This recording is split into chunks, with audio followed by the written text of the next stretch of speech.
Hello everyone, welcome to the Psalming Effect. My name is John Smith. I'm in Weyburn, Saskatchewan, where I serve the Church of Christ here. And today is, I guess it's March 21st, 2022. And as you can see, I'm going to share an illustration with you with my banjo, one of my banjos. I have several. And then I'm going to use that as a lead-in to one of the Psalms.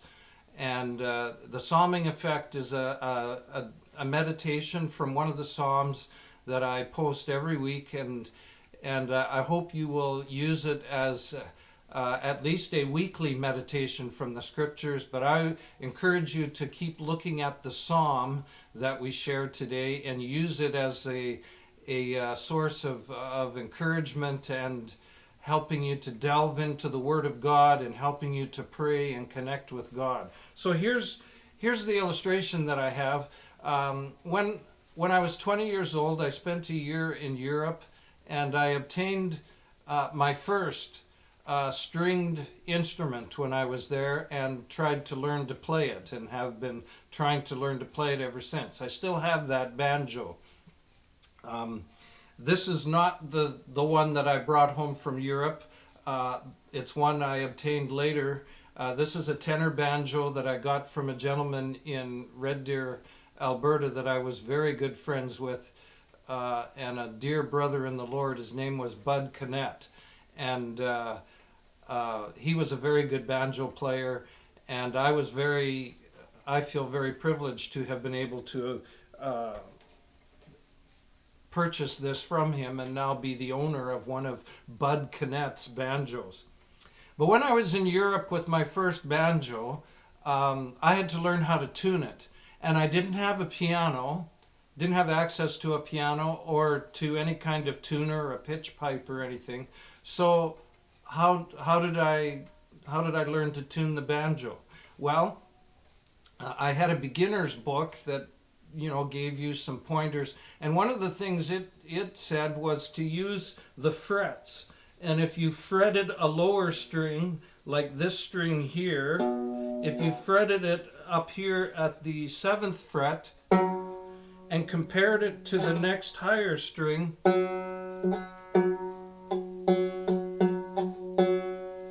and if you could match those two strings in pitch, they would be in tune with each other. But you had to fret the lower string at the right position on the neck, and then you did the same with the next string. You fretted it at a certain place on the neck, and then compared it with the next higher string, and tuned it up until they matched.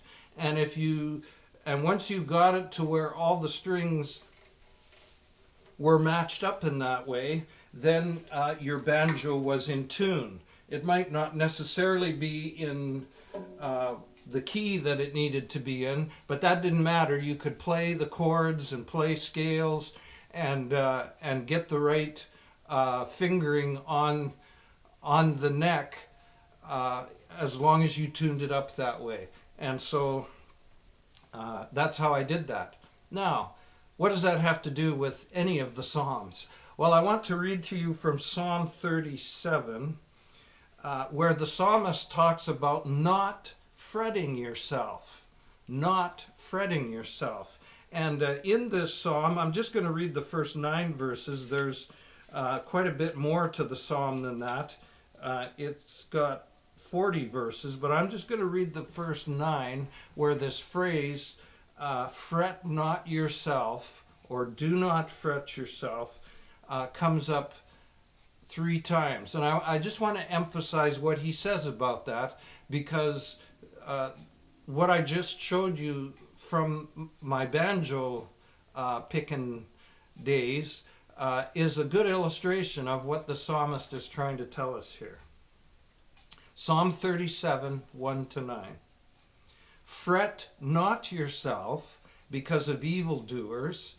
Be not envious of wrongdoers, for they will soon fade like the grass and wither like the green herb. Trust in the Lord and do good. Dwell in the land and befriend faithfulness. Delight yourself in the Lord, and he will give you the desires of your heart. Commit your way to the Lord, trust in him, and he will act. He will bring forth your righteousness as the light, and your justice as the noonday. Be still before the Lord and wait patiently for him. Fret not yourself over the one who prospers in his way, over the man who carries out evil desires. Refrain from anger and forsake wrath. Fret not yourself, it tends only to evil. For the evildoer shall be cut off, but those who wait for the Lord shall inherit the land. Now, did you notice that when he was talking about fret not yourself, do not fret yourself about something, the something that he was talking about was about the evildoer. In other words, don't compare yourself to what's going on with someone else and fret yourself over it. You know, we have a tendency to do that, don't we? To compare ourselves and you know, the reality is we can always find somebody that's prospering more than we are, and that seems blessed more than we are, and it seems to be getting away with things that we know aren't right, and yet they're not suffering the consequences for their their evil. But when we do those things, we suffer. And so we can always find someone who's doing better than we are and enjoying blessings of life more than we are. But it's also true, you know, if we're honest, that if we compare ourselves to others, we can always find others that are suffering more than we are and that are in worse circumstances than we are. That also is true. But that's not what we tend to focus on. We tend to focus on those who are doing better, and we long for what they have. And we wish that we could be in their place. And so we tend not to be content. And sometimes we wonder, we get weary in the path of righteousness because the devil tempts us to think that, well, if we would give this up and maybe pursue the path that we see others are taking and seem to be prospering in, that we would be happier and we would have a better life. The psalmist is trying to encourage us not to do that. Do not fret yourself. Remember with the banjo, you know, that fretting and comparing the two strings was how you tuned the banjo. That's not how to be content with life. Don't fret yourself and compare yourself with others. I'm going to read those 9 verses again because I want you to hear what the psalmist says to do in contrast to that. And what is in contrast to that is to simply commit your way to the Lord and to follow his lead and to live in his righteousness and in his providence, and instead of comparing yourself to, oh, how does my life look compared to the people around me? Just let God shape your life in the direction of goodness. Listen to how the psalmist talks about it. I'll read those same verses 1 through 9 from Psalm 37. Do not fret yourself because of evildoers. Be not envious of wrongdoers, for they will soon fade like the grass and wither like the green herb. Trust in the Lord and do good. Dwell in the land and befriend faithfulness. Delight yourself in the Lord, and he will give you the desires of your heart. Commit your way to the Lord. Trust in him, and he will act. He will bring forth your righteousness as the light and your justice as the noonday. Be still before the Lord and wait patiently for him. Fret not yourself over the one who prospers in his way, over the man who carries out evil devices. Refrain from anger and forsake wrath. Fret not yourself, it tends only to evil. For the evildoers shall be cut off, but those who wait for the Lord shall inherit the land. You see what David the psalmist is encouraging us to do? Invest yourself in the Lord your God. Learn his ways. Look at your life through his lens. Try to find out, let him reveal to you his purposes and his meaning for your life.